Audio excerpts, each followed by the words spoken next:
Hello everyone.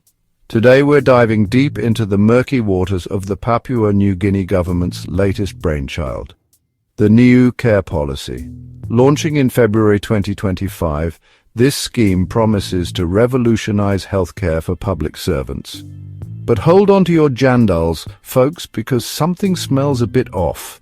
This so-called revolution starts with a mandatory 2.7% deduction from every public servant's salary. That's right, straight out of your pay packet before you even see it. Now, we all want decent healthcare, but this compulsory contribution has set off alarm bells louder than a flock of startled Kia.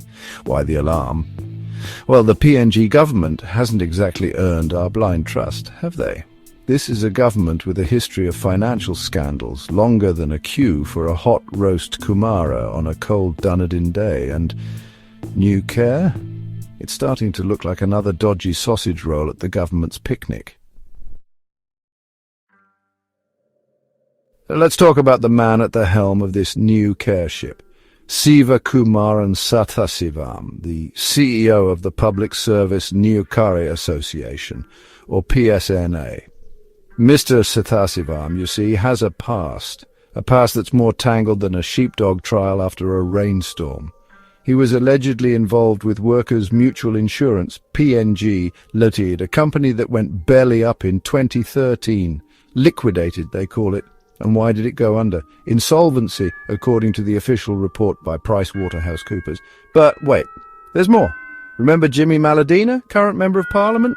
Turns out he was also a director of the now defunct Workers' Mutual Insurance, PNG Limited. That's right, folks. The same company our friend Mr. Sathasivam was involved with. Now you might be thinking, John, that's all in the past. Maybe Niucare is different. And to that I say, have you ever tried to herd cats? Because getting straight answers about Niucare is proving about as easy.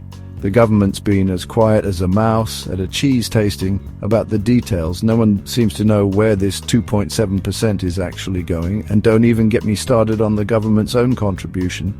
They're being more elusive about that than a kiwi in a spotlight. Here's a thought.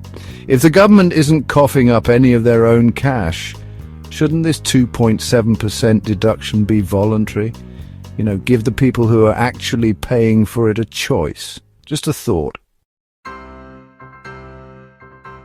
Look, I'm not saying Niucare is definitely a scam, but when you've got a history of financial scandals, a distinct lack of transparency, and more red flags than a Communist Party convention, it's enough to make anyone a bit skeptical.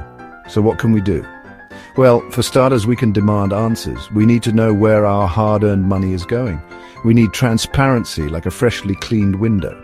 Public servants of PNG, it's time to channel your inner key and start squawking. Demand answers, demand transparency, and demand better. Because if something looks like a scam, smells like a scam, and feels like a scam, it probably is, and none of us want to be left holding the bag, do we?